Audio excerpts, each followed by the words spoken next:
Good. Thanks for coming out. We have a couple significant announcements to make about the possible service cuts coming up. So we're going to hear today from SEPTA General Manager Scott Sauer and Chief Planning and Strategy Officer Jody Holton. And I'm going to turn it right over to our General Manager, Scott Sauer, to get started. Thank you. All right, good morning, everyone. As you know, we are less than 3 weeks away now from the implementation of devastating service cuts due to the lack of a state funding solution for SEPTA and the other transit agencies across the Commonwealth. Today, we are releasing schedules that will go into effect on August 24th without a funding resolution. These schedules represent an across-the-board service cut of 20%. While we remain optimistic that a funding agreement can be reached in Harrisburg to avert these painful cuts, we are now at a point where we have to focus on making these changes as smooth as possible for our customers. And in order for us to ensure that we have our frontline personnel ready, along with a multitude of support and back-end functions that are necessary to ensure a safe and orderly transition, for a big change like this, we have to set a deadline for implementation. And that deadline is August 14th, next Thursday. What that means is that if August 14th comes and goes without a new state funding solution to address our structural budget deficit, we have to address it ourselves by moving ahead with these cuts that will start on August 24th. The 10 days between the deadline and the start of the new schedules is the bare minimum that we need to complete the multitude of tasks required to ensure that we can safely and efficiently transition service to the new timetables. This includes making sure accurate schedule data has been entered into our train signal systems, a critical safety issue. If the signal system has incorrect data, trains could be routed to the wrong tracks. We also have to provide several thousand bus and train operators and support staff with clear instructions for work assignments and ensure that vehicles and other equipment are in place. Time is also needed to prepare data feeds for the SEPTA app, external feeds, digital signage, platform announcements, and bus and train marquees. Inaccurate information can cause confusion for both customers and employees and lead to further service disruptions. Because of the unprecedented cuts that our riders are facing, I've tasked our planning and operations teams to collapse the schedule implementation timeline so that we could allow for as much time as possible so that a funding agreement could be reached before we have to move forward.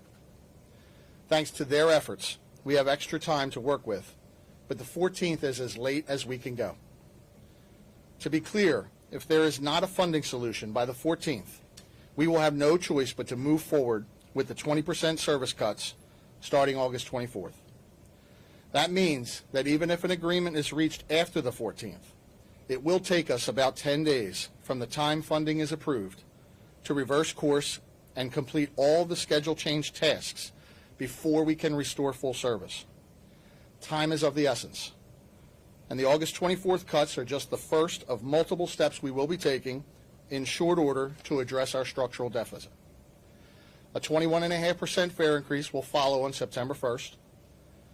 We will move forward with an authority-wide hiring freeze in late September.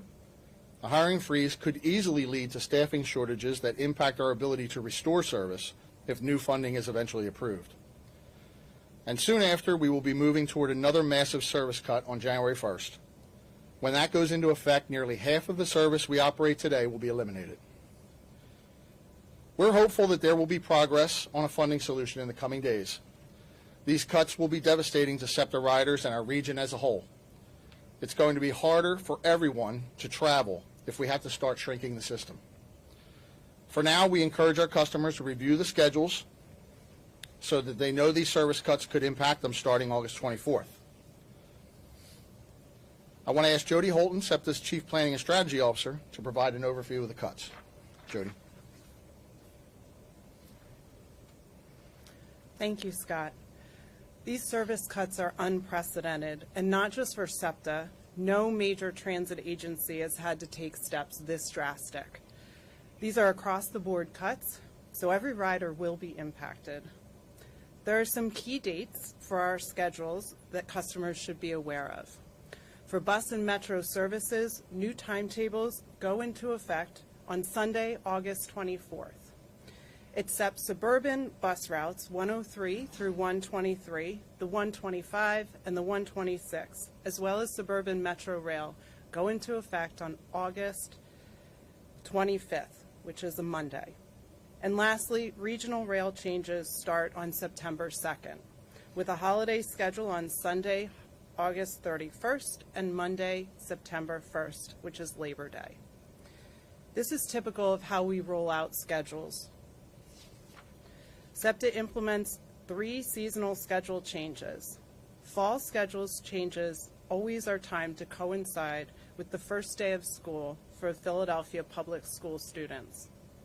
Typically, we are adding trips and capacity to accommodate students. With the potential for such a drastic change at the start of this school year, we are urging students and families to review these schedules so that they can find alternate travel options. As Scott noted, these cuts are the first steps we need to take to address SEPTA's structural deficit. The impact will be felt throughout the region. A total of 32 bus routes in the city and suburbs will be eliminated. An additional 16 routes will be shortened, and all routes will operate with reduced frequency. The B, the L, and trolley lines will have longer headways between trips. On regional rail, in order to maintain viable peak service during the morning and evening commutes, we had to make significant cuts to the midday, nighttime, and weekend service. Those weekend services have been gaining ridership, but would be reduced to running every 2 hours.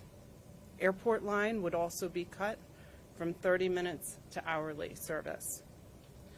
We would also have to cut special event services such as the Sports Express trips to the stadiums. On a regular Eagles game, we operate 10 express trains. We will closely monitor service and attempt to make adjustments where possible. However, we will not be able to add service or provide substitutions for services that were eliminated. We urge customers to review the schedules that are now available online on SEPTA.org so that they can prepare for the cuts that occur later this month. These are examples of the schedules. You'll be able to identify the reduced service by the indicator at the top that says, this schedule reflects major service cuts made necessary due to the lack of funding. So when you look online, please find the schedules that show the red banner at the top. Those are the new schedules. In addition, we'll have people at key transit centers as we get closer to the date, handing out postcards with more detailed information about the route eliminations and reduced service. Thank you. Take questions.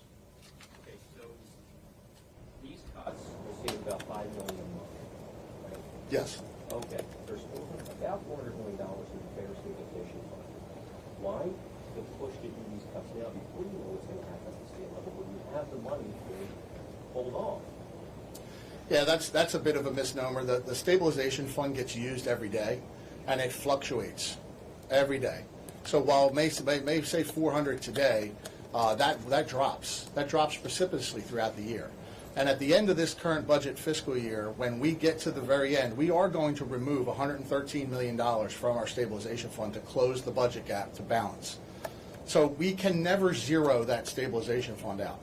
So we are going to pay for capital projects. We are going to pay for our day-to-day operating service while we wait for the funding that we get ordinarily from the state and from the federal government. Yeah, but you wouldn't be zeroing it out. You're taking $5 million from $100 million to forestall all these cuts that are going to affect everybody in the region.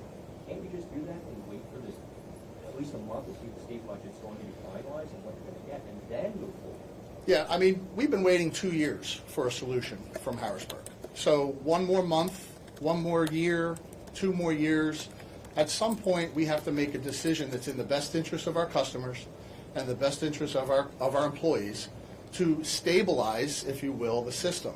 The customers have to know that cuts are coming or they're not coming.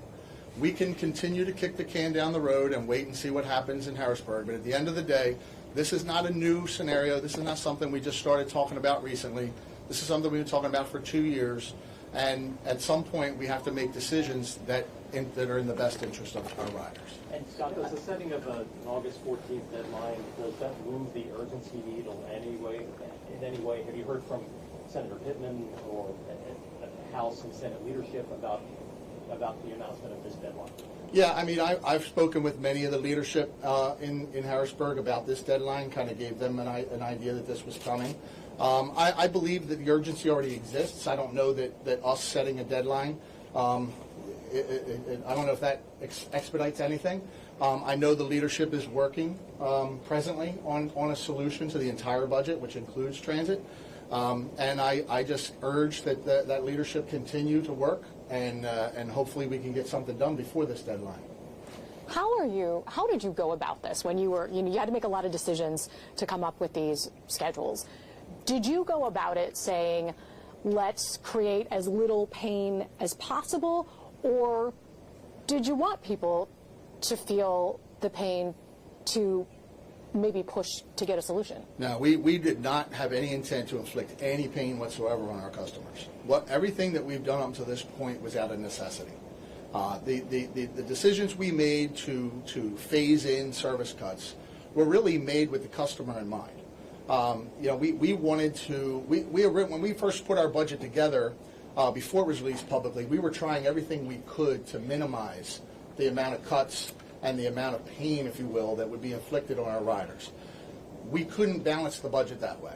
So what we found out is a bit of a compromise. We did some smaller cuts in the beginning, small by the rest of the budget standards, but big by our customer standards. And then we brought in the rest in the second part of the year, and then we still have to dip into our stabilization fund to close the budget. We've tried everything we can to do this without cutting service or raising fares, and unfortunately we've reached that threshold where we can't turn back. Does this leave any black holes in certain neighborhoods or regions, or any complete, just no more SEPTA service in certain zip codes? You want to talk about how we came to this? Right. So we developed this 20% service cut with an eye to if there was any available alternate transit service. We looked at making sure that, if we eliminated a route, there might be another option for someone. We did eliminate routes starting with those that had 300 riders or less. So you either have alternate service or it's as minimum impact as we could possibly manage. In addition, the rest of the cuts are sort of spread evenly across the entire region. So no county, no municipality should feel more cuts than any other. It should all be about 20% across the region. What's the furthest amount of space that somebody has to travel from their old transit stop to their new transit stop? Is there any calculation on that? I think this is where the tools on the website will be helpful, because we have so many riders, over 800,000 riders a day, so figuring out each one of their trips and how they'll be impacted is easier done by going on the website.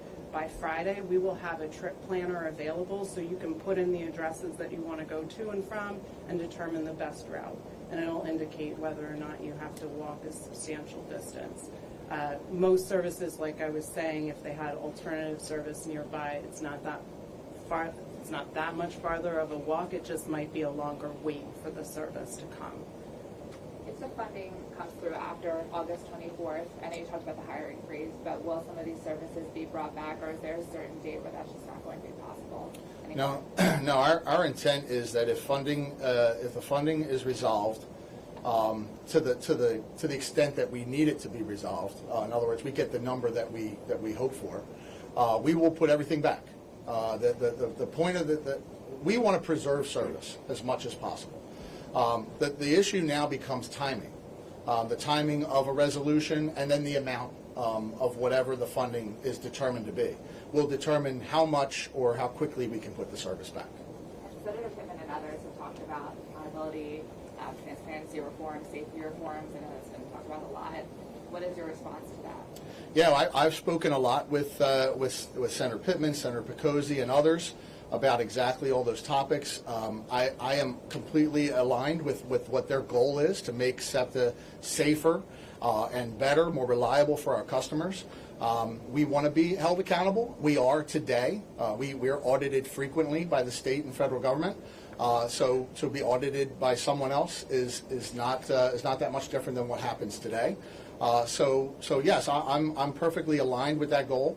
I believe we've done a lot of the things that we've been asked to do over the last couple of years since we've been talking about this. We were asked to get safer. We have. We've reduced crime by record amounts over the last year and a half. We've been asked to get cleaner. We have.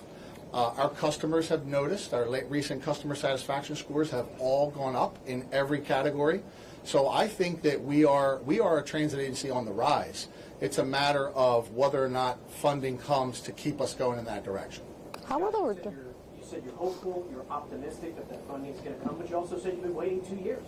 So realistically, how optimistic can you be that this funding is going to come in 8 days? Well, I'm an optimistic person by nature, so I'll try to remain that way. What keeps me optimistic today is the fact that we're still talking about it. We're still talking about it. We're still watching our legislative caucuses talk about transit, talk about SEPTA. That's encouraging.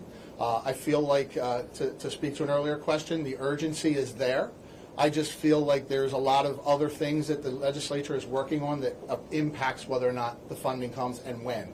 So I'll remain optimistic. I'll remain hopeful right up until the moment that I have to make these changes. How does this all work with your staffing? How does it affect your overtime? Because you're not doing any layoffs with this reduced service, right? That's right. So how does this impact your overtime? Will people be working longer hours because?